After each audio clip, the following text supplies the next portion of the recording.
अभिवादन। आज की इस विशेष चर्चा में आपका स्वागत है। मैं हूं विवेक चौधरी। अभिवादन। और मैं हूँ साधना। आज हम एक बहुत ही महत्वपूर्ण विषय पर बात करने वाले हैं। श्री हित प्रेमानंद गोविंद शरण जी महाराज का जो हालिया सत्संग हुआ था 3 अक्टूबर 2025 को। जी, एकांतिक वार्तालाप एंड दर्शन। हाँ, बिल्कुल। उसी की कुछ मुख्य अंशों पर हम आज गहराई से विचार करेंगे।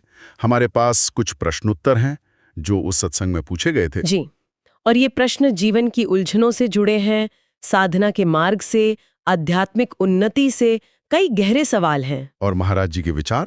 तो आज का हमारा मकसद यही है कि हम उन मुख्य बिंदुओं को समझें। बिल्कुल। महाराज जी का जो मार्गदर्शन है, उसमें से जो रत्न निकले हैं, उनको समझने की कोशिश करेंगे, व्यक्तिगत संघर्षों से लेकर भक्ति के गूढ़ रहस्यों तक। हाँ, कोशिश रहेगी कि हम सब मिलकर विचारों की गहराई तक पहुंचें। जी। तो चलिए फिर शुरू करते हैं। पहला ही सवाल जो सत्संग की शुरुआत में आया था वो नाम जप से जुड़ा था। किसी ने पूछा कि नाम जप करते हुए थकान होती है, मानसिक पीड़ा होती है। हाँ। और उन्होंने इसका संबंध हस्तमैथुन जैसी आदतों से जोड़ा।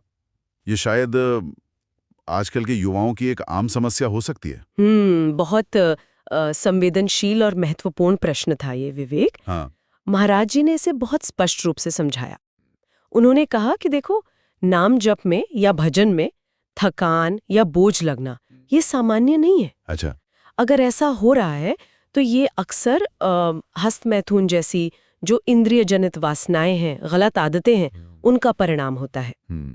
उन्होंने जोर दिया कि ये आदतें शरीर और मन दोनों को खोखला कर देती हैं, एकदम स्मृति शक्ति घटाती हैं, जीवन का उत्साह खत्म कर देती हैं, व्यक्ति में आलस्य, उदासी, चिड़चिड़ापन ये सब भर जाता है।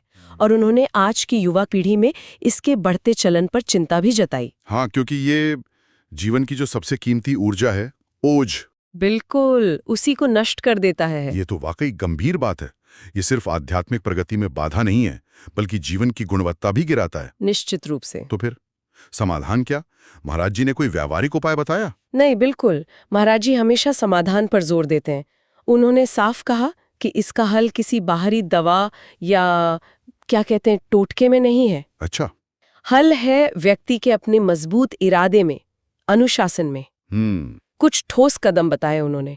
सबसे पहले शारीरिक स्तर पर सुबह जल्दी उठो, रोज 2-3 किलोमीटर दौड़ना। हाँ, दौड़ना, और कम से कम आधा घंटा व्यायाम। इससे शरीर में नई ऊर्जा आएगी। ठीक है। दूसरा, नित्य कर्म, स्नान के बाद शांत मन से नाम जप में बैठना। तीसरा, और ये सबसे अहम है, मन में एकदम पक्का निश्चय करना, पत्थर की लकीर की तरह, कि ये गलत काम, हस्तमैथुन, भविष्य में कभी नहीं करेंगे, किसी भी हालत में। दृढ़ संकल्प। हाँ, दृढ़ संकल्प। चौथा, दिनचर्या सुधारना, ब्रह्म मुहूर्त में सुबह 4 बजे के आसपास उठना। अच्छा। पांचवा, भोजन पर ध्यान देना, सात्विक भोजन, सुपाच्य, तामसिक भोजन से बचना। हाँ।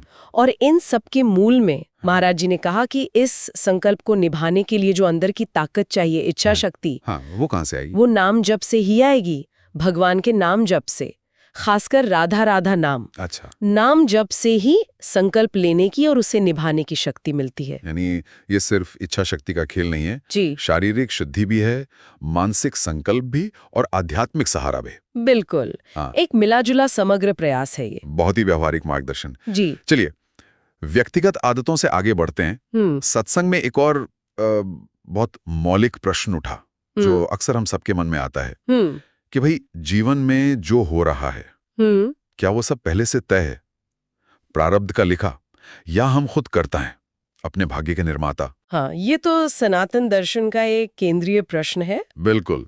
इस गुत्थी को कैसे सुलझाया महाराज जी ने? देखिए, उन्होंने इसे बहुत खूबसूरती से 2 हिस्सों में बांटा। पहली चीज है प्रारब्ध। प्रारब्ध। हाँ, ये हमारे पिछले जन्मों के कर्मों का वो हिस्सा है जिसका फल इस जन्म में मिलना तय है, निश्चित है। अच्छा। इसमें वो चीजें आती हैं जिन पर हमारा अभी कोई नियंत्रण नहीं लगता, जैसे किस परिवार में जन्म हुआ, शरीर कैसा मिला, जीवन के बड़े सुख दुख, हानि लाभ, जीवन मरण, यश अपयश, ये सब। ये पिछले खाते से आया है। जी, पिछले कर्मों के खाते से। लेकिन दूसरी चीज जो शायद ज्यादा महत्वपूर्ण है वो है क्रियमाण कर्म।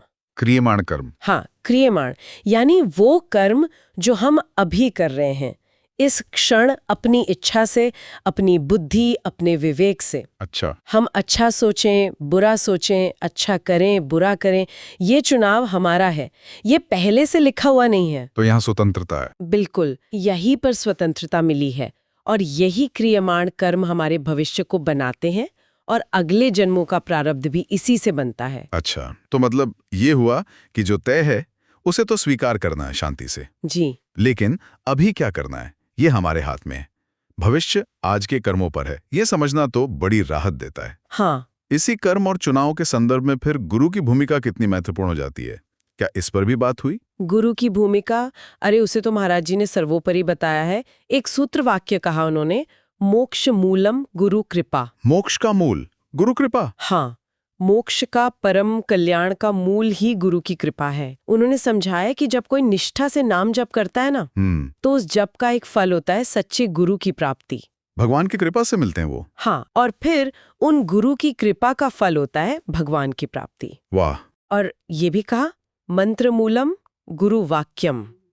गुरु के मुख से निकला नाम या मंत्र ही असर करता है, क्योंकि उसमें सिर्फ शब्द नहीं होते, उसमें शक्ति होती है। हाँ, गुरु की चेतना, उनकी शक्ति, उनकी कृपा, सब होता है उसमें।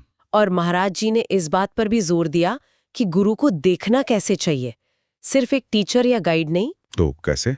भगवान का साक्षात करुणा अवतार, मानो भगवान ने ही कृपा करके गुरु रूप धरा है हमारे उद्धार के लिए। हो, भगवत भाव रखना। जी, गुरु में भगवत भाव रखना, उन्हें साधारण मनुष्य न समझना, यही आध्यात्मिक मार्ग पर तेजी से बढ़ने का सीधा रास्ता है। और अगर दोष दृष्टि रखी तो वो अपनी प्रगति में बाधा है, सबसे बड़ी बाधा। हम उनकी कृपा ले ही नहीं पाते फिर। ये बात बहुत गहरी है। गुरु में श्रद्धा और भगवत भाव, यही कृपा को आकर्षित करता है। गुरु की महत्ता और भक्ति की बात चली है तो कई बार लोग कर्मकांड, भक्ति और वो जो दिखावा होता है, पाखंड, हाँ, उसमें फर्क नहीं कर पाते। हाँ, ये भ्रम हो जाता है। क्या महाराज जी ने इन तीनों को अलग अलग स्पष्ट किया? हाँ विवेक, महाराज जी ने इस पर बहुत साफ परिभाषाएं दी ताकि कोई कंफ्यूजन न रहे। अच्छा। पहला है कर्मकांड। ये वो क्रिया है जो शास्त्रों में बताए गए विधि विधान से की जाती है, जैसे पितरों का श्राद्ध, पिंडदान या कोई यज्ञ अनुष्ठान। इनका एक निश्चित फल होता है, पुण्य मिलेगा, पाप कटेंगे या कोई सांसारिक सुख मिलेगा। लेकिन भगवान की प्राप्ति? वो इसका सीधा उद्देश्य नहीं है। दूसरा है भक्ति। भक्ति वो है जो किसी दुनियावी फल के लिए नहीं, बल्कि सिर्फ भगवान के लिए, भगवान को पाने के लिए, उन्हें खुश करने के लिए की जाती है। दिल से? हाँ, केवल हृदय के भाव से, जैसे भगवान के लिए पद गाना, उनकी सेवा करना, उनका नाम लेना, उनके भक्तों की सेवा, ये सब भक्ति है। लक्ष्य एक ही, भगवान का प्रेम, उनकी प्राप्ति। और तीसरा? पाखंड। तीसरा है पाखंड। ये ना तो शास्त्र विधि से है, ना भगवान के लिए, ये सिर्फ दुनिया को दिखाने के लिए है। अच्छा। दूसरों पर इंप्रेशन जमाने के लिए, खुद को बड़ा भक्त दिखाने के लिए भक्ति का नाटक करना, जैसे लोगों को देखकर जोर जोर से रोना या कीर्तन में कूदना, जबकि अंदर भाव शून्य हो। ये तो धोखा है। हाँ, अपने साथ भी, दूसरों के साथ भी। क्या बात है, कितना स्पष्ट विभाजन है। तो मतलब क्रिया से ज्यादा महत्वपूर्ण है उसके पीछे का भाव और उद्देश्य। बिल्कुल। क्या हम पुण्य चाहते हैं, कर्मकांड, ईश्वर को चाहते हैं, भक्ति, या दुनिया को दिखाना चाहते हैं, पाखंड। ये स्पष्टता बहुत मदद कर सकती है। भक्ति के इसी गहरे भाव में उतरते हुए एक और दिलचस्प सवाल आया कि क्या भगवान को पाने के लिए किसी खास गुरु से मंत्र दीक्षा लेना जरूरी है या सिर्फ राधा नाम ही काफी है? और भक्ति में जो विरह की बात होती है, भगवान से बिछोह की पीड़ा, उसका क्या महत्व है? हाँ, ये दोनों ही भक्ति मार्ग के अहम पहलू हैं। पहले सवाल पर, गुरु मंत्र की अनिवार्यता पर, महाराज जी का कहना था कि अगर कोई व्यक्ति किसी सिद्ध संत के मुख से सुनकर राधा नाम को पूरी श्रद्धा से जपना शुरू कर दे, पूरे विश्वास और प्रेम से, और मन ही मन उन संत को अपना गुरु मान ले, अच्छा, तो वही राधा नाम उसके लिए गुरु मंत्र बन जाता है। वही काफी है भगवान तक पहुंचाने के लिए। अलग से दीक्षा की जरूरत नहीं। अगर श्रद्धा सच्ची है, संत पर विश्वास अटूट है, तो जरूरत नहीं। नाम में ही सारी शक्ति है, बस जगाने वाली श्रद्धा चाहिए। और विरह? विरह की बात, विवेक महाराज ने इसे भक्ति की एक बहुत ही ऊंची, बहुत दुर्लभ अवस्था बताया। विरह मतलब सिर्फ याद आना या उदासी नहीं। तो क्या है? इसका अर्थ है भगवान के प्रेम में ऐसी तड़प कि उनके बिना रहा न जाए, दिल अंदर ही अंदर रोता रहे, आंखों से सच्चे आंसू बहें। ये बनावटी नहीं, ये सच्ची आशिकी है, परमात्मा से इश्क। ये तब होता है जब साधक अपना सब कुछ, तन, मन, सुख, भोग, रिश्ते नाते सब भुलाकर, सबसे नाता तोड़कर केवल भगवान से, हाँ, केवल अपने इष्ट, अपने भगवान से ही अपनापन जोड़ लेता है। जब उनके सिवा कुछ सूझे ही नहीं, तब ये विरह अग्नि जलती है। और ऐसे विरह में जलने वाला भक्त वो जगत को पावन कर देता है।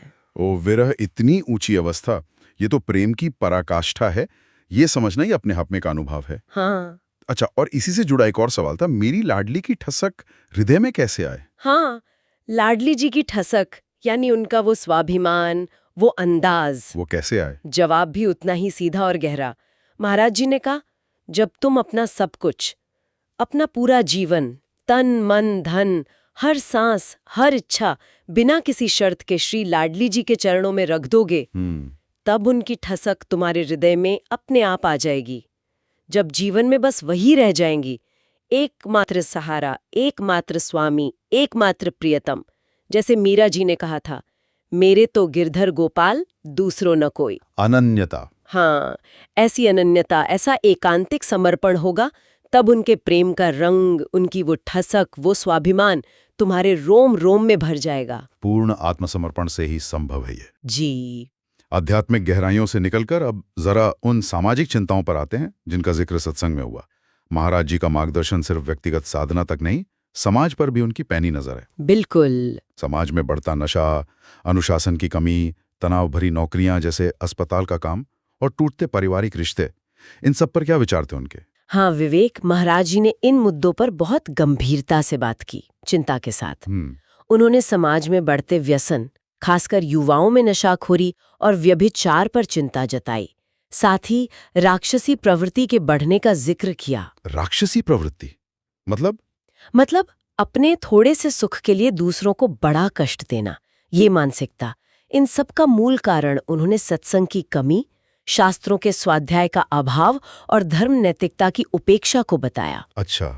उन्होंने जोर देकर कहा कि मनुष्य जीवन सिर्फ खाने पीने, सोने, भोगने के लिए नहीं है। इसकी सार्थकता धर्म के रास्ते पर चलने, अपने कर्तव्यों का पालन करने और परोपकार करने में है। और वो लोग जो बहुत तनाव में काम करते हैं, जैसे अस्पताल के डॉक्टर, नर्स, जिनका रोज दुख दर्द का सामना होता है, उनके लिए क्या कहा? उनके लिए एक बहुत सुंदर नजरिया अपनाने को कहा कि अपने काम को सिर्फ नौकरी मत समझो, इसे भगवान की दी हुई सेवा का मौका समझो। सेवा का अवसर। हाँ, जो बीमार दुखी मरीज सामने हैं, उनमें भगवान का रूप देखो, उनकी सेवा को भगवान की पूजा समझो। जब इस भाव से काम करोगे तो वही मुश्किल काम बोझ नहीं लगेगा, आनंद देने वाला भजन बन जाएगा। उन्होंने मरीजों के प्रति लापरवाही या रूखेपन की निंदा की, कहा कि अपने कर्तव्य का ईमानदारी और करुणा से पालन करने से ही मन शांत होता है। अगर भगवान ने सेवा का मौका दिया है तो उसे धर्म समझकर निभाओ। ये तो नजरिया ही बदल देने वाली बात है। काम वही, भाव बदलते ही अनुभव बदल गया। आजकल एक और बात है, स्वतंत्रता के नाम पर अनुशासनहीनता। हाँ, इस पर महाराज जी ने कहा कि सच्ची स्वतंत्रता मनमाना आचरण करने में नहीं है। तो किसमें है? सच्ची स्वतंत्रता है धर्म के बंधन, यानी नैतिक और आध्यात्मिक अनुशासन को खुशी से स्वीकार करने में। अच्छा। जैसे बीमार आदमी डॉक्टर के परहेज के बंधन में रहकर ही स्वस्थ होने की स्वतंत्रता पाता है, वैसे ही मनुष्य धर्म के अनुशासन में रहकर ही माया और विकारों के बंधन से मुक्त होने की सच्ची स्वतंत्रता पाता है। जो धर्म का अनुशासन तोड़ता है वो स्वतंत्र नहीं होता, वो अपनी कामनाओं का गुलाम बन जाता है। माया उसे और जकड़ लेती है, दुखी होता है। और पारिवारिक जीवन, पति पत्नी के झगड़े, ये भी तो बढ़ रहे हैं। हाँ, इस पर भी कहा कि झगड़े का मूल कारण है एक दूसरे से उम्मीदें रखना, कामनाएं, अपेक्षाएं। जी। जब वो पूरी नहीं होती तो टकराव होता है। उन्होंने सनातन आदर्श याद दिलाया, पत्नी पति को परमेश्वर समझे, पति पत्नी को अर्धांगिनी, तब झगड़े का सवाल ही नहीं। उन्होंने लिव इन जैसे चलन की आलोचना की, कहा कि इससे गृहस्थ धर्म की नींव हिल रही है, पवित्रता खत्म हो रही है। झगड़े से बचने के लिए सलाह दी कि तनाव बढ़े तो चुप हो जाओ। मौन। हाँ, मौन और मन में नाम जप करो। और सबसे ऊंची बात कही, घर के सदस्यों में, आने वाले हर व्यक्ति में भगवान का रूप देखो, भगवत भाव रखो, तो घर ही मंदिर बन जाएगा। घर को मंदिर बनाना, सब में भगवत भाव, सुनने में सरल पर अमल में लाना शायद सबसे बड़ी साधना। जी बिल्कुल। चर्चा के अंत में कुछ और व्यवहारिक प्रश्न थे, जैसे अगर पुराने पाप याद आकर परेशान करें तो क्या करें? वृंदावन जैसे धाम में शरीर छोड़ने का क्या महत्व है? नए घर को कैसे पवित्र करें जहां शायद पहले गलत काम होते थे? और जिन्होंने देर से भक्ति शुरू की, उनका क्या? हाँ विवेक, ये सभी बहुत जरूरी सवाल हैं। महाराज जी ने बहुत सीधे और हिम्मत देने वाले जवाब दिए। अच्छा। पुराने पापों की याद पर उन्होंने कहा कि अगर पुराने पाप याद आकर जलन, पीड़ा, पश्चाताप दे रहे हैं तो ये अच्छा है। अच्छा है? हाँ, यही जलन उन पापों को जला रही है, हृदय को शुद्ध कर रही है। इसे सहना चाहिए और संकल्प करना चाहिए कि आगे नया पाप नहीं करेंगे। ये पश्चाताप की अग्नि ही शुद्धि करती है। और वृंदावन में देह त्याग? महाराज जी ने वृंदावन को भगवान का साक्षात धाम बताया, जिसकी धूल भी पवित्र है। यहाँ शरीर छोड़ने से भगवत प्राप्ति की प्रबल संभावना है, क्योंकि यहाँ का माहौल अंत समय में भगवत स्मृति में सहायक है। लेकिन सबसे महत्वपूर्ण है अंत समय में भगवान का स्मरण। वो बना रहना चाहिए, चाहे कहीं भी हो। स्थान गौण है, स्मृति प्रधान है। और हाँ, कबीर जैसे सिद्धों से अपनी तुलना नहीं करनी चाहिए, वो तो खुद ही धाम थे। सही बात। अच्छा, घर की पवित्रता? इस पर कहा कि किसी भी जगह की पवित्रता वहां होने वाले कर्मों से बनती है, उसके अतीत से नहीं।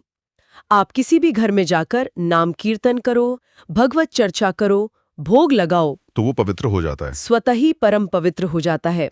नाम में इतनी शक्ति है कि वो सारी नकारात्मकता खत्म कर देता है। चिंता की जरूरत नहीं। बहुत बढ़िया। और आखिरी सवाल, देर से भक्ति शुरू करने वाले? हाँ, इस पर महाराज जी ने कहा, जब जागे तब सवेरा। क्या बात है। बीते समय पर पछताने की जरूरत नहीं। जिस पल होश आया उसी पल से पूरी ताकत से नाम जप में लग जाओ।